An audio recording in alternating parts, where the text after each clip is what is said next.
حي على الفلاح.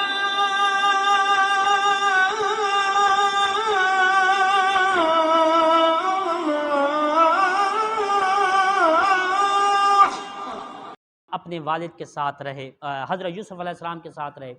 پھر پیچھے پیغام دیا کہ حضرت یعقوب علیہ السلام کو اور ان کے بھائیوں کو بھی، تو ان کو بھی بلا لیا جائے. وہ تشریف لے کر آئے. اب دیکھیے 72 لوگ ہیں حضرت یعقوب علیہ السلام کے ساتھ ٹوٹل، جو ادھر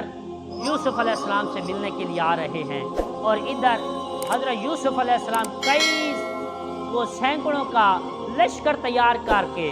راستے کے اندر تشریف لے کر آ رہے ہیں اپنے والد کا استقبال کرنے کے لیے. اور پھر ان لوگوں نے، حضرت یوسف علیہ السلام کے بھائیوں نے یہ بتایا تھا کہ ہمارا ایک بھائی یوسف تھا،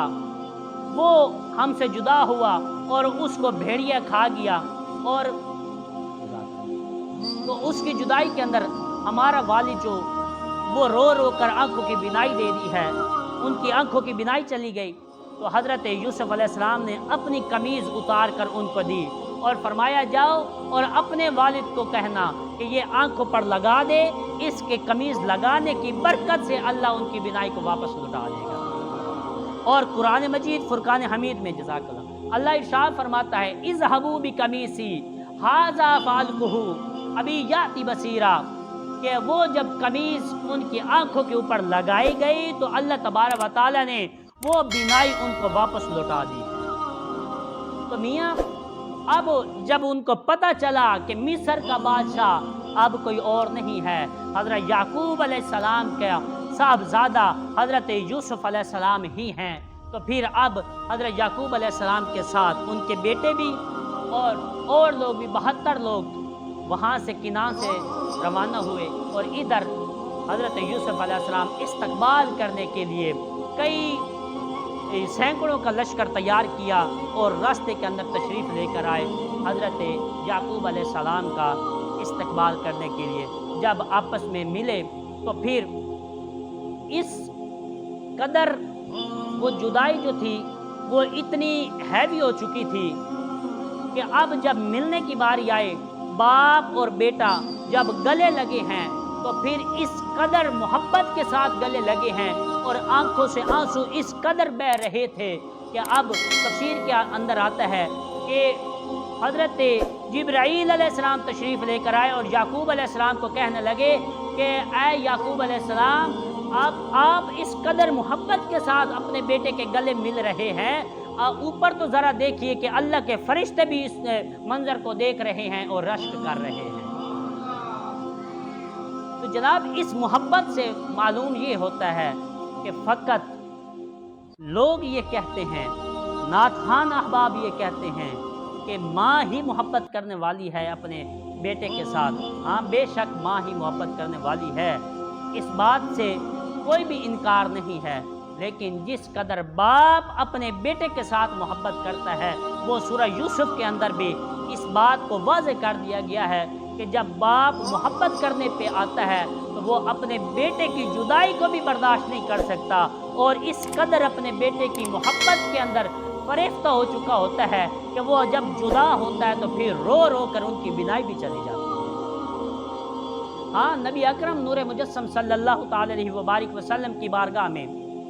صحابی رسول حاضر ہوتا ہے اور عرض کرتا ہے کہ یا رسول اللہ صلی اللہ تعالی علیہ وسلم، میرے اوپر سب سے زیادہ میرے والدین میں سے کس کا حق زیادہ ہے؟ تو حضور نے ارشاد فرمایا تیری والدہ کا. پھر اس شخص نے عرض کی کہ یا رسول اللہ، اس کے بعد پھر کون ہے اس چیز کا حقدار کہ میرے اوپر سب سے زیادہ حق کس کا ہے؟ تو نبی اکرم نور مجسم صلی اللہ تعالی وسلم ارشاد فرماتے ہیں تیری والدہ کا. اس نے سوال پھر کیا کہ پھر کس کا حق ہے؟ تو حضور نے ارشاد فرمایا تیری والدہ کا. چوتھی بار اس نے سوال کیا کہ یا رسول اللہ کس کا حق میرے اوپر سب سے زیادہ ہے؟ تو حضور نے ارشاد فرمایا تیرے والد کا. ہاں ماں اپنے بچے کے ساتھ اس قدر محبت کرتی ہے کہ اپنے بچے کو کبھی بھی کسی بھی تکلیف کے اندر نہیں دیکھ سکتی اور برداشت نہیں کر سکتی، لیکن جب باپ کی باری آتی ہے تو وہ بھی کمال کر دیتا ہے. باپ کبھی بھی اپنے بچے کے ساتھ نفرت نہیں کرتا، وہ اس قدر محبت کرتا ہے۔ ماں اپنے بچے کو خشک جگہ پہ سلاتی ہے، اپنے بچے کو 9 ماہ تک پیٹ کے اندر رکھتی ہے، پھر اس کے بعد اپنے بچے کی وہ جو جنم دیتی ہے اس کے بعد اس کی تربیت کرتی ہے، اس کو پالتی ہے، اس کا خیال رکھتی ہے، اس کی تعلیم و تربیت کے اہتمام کرتی ہے۔ گویا کہ ماں اپنے بچے کے ساتھ بے پناہ محبت کرتی ہے، لیکن وہی باپ ہے جو اس بچے کی تعلیم و تربیت کے اخراجات کو مینیج کرتا ہے۔ وہی باپ ہے جو تپتی ہوئی دھوپ کے اندر اپنے ہی کندھوں کے اوپر بوجھ اٹھا کر اور لوگوں کی باتیں سنتا ہے، اس وجہ سے کہ اس کو اپنے بیٹے کے ساتھ محبت ہے،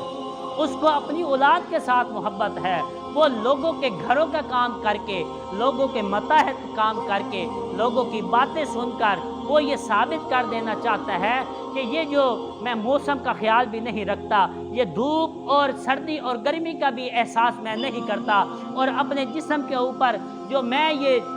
مشقت برداشت کرتا ہوں، اس کا وجہ یہ نہیں ہے کہ میں اپنے بیٹے کے ساتھ محبت نہیں کرتا، بلکہ یہ ثبوت میں دے رہا ہوں کہ جب میں اپنے بیٹے کے ساتھ محبت کرتا ہوں تو پھر میں لوگوں کی باتیں سنتا بھی ہوں، برداشت کرتا ہوں، کیونکہ میں نے اپنے بچے کی پرورش کرنی ہے۔ میں لوگوں کے متحد کام کرتا ہوں، ان کے گھروں کا کام کرتا ہوں، اپنے اوپر ظلم، اپنے اوپر میں مشقت برداشت اس وجہ سے کرتا ہوں کہ میں اپنے بچے کے ساتھ محبت کرتا ہوں۔ تو جناب والا سورہ یوسف شریف کے اندر یہ بات واضح بتا دی گئی ہے کہ فقط والدہ ہی اپنے بیٹے کے ساتھ محبت کرنے والی نہیں ہے، بلکہ والد بھی محبت کرتا ہے، اور پھر جب وہ محبت کرتا ہے تو کمال کر دیتا ہے کہ وہ یعقوب علیہ السلام کی طرح رو رو کر اپنی آنکھوں کی بینائی بھی دے دیتا ہے۔ تو اللہ تبارک و تعالیٰ کی بارگاہ میں دعا ہے کہ اللہ تبارک و تعالیٰ ہمیں اپنے والدین کے احکام کے اوپر بھی عمل کرنے کی توفیق عطا فرمائے، ان کے نیک نقش قدم کے اوپر چلنے کی توفیق عطا فرمائے، اور اللہ تبارک و تعالیٰ اور اس کے محبوب علیہ السلام کے احکامات پر چلنے کی توفیق عطا فرمائے، اور دیگر جو انبیاء کرام انسانیت کی فلاح و بہبود کے لیے، انسانیت کی بھلائی کے لیے، انسانیت کو اس گناہوں کی دلدل سے نکال کر فقط اللہ کہ وہ انوار و تجلیات کی طرف وہ توجہ دلانے کے لیے انبیاء کرام تشریف لے کر آئے ہیں۔ اللہ تبارک و تعالیٰ ان انبیاء کرام کی زندگی کے اوپر بھی ہمیں عمل کرنے کی توفیق عطا فرمائے۔ آمین۔ وما علینا الا البلاغ۔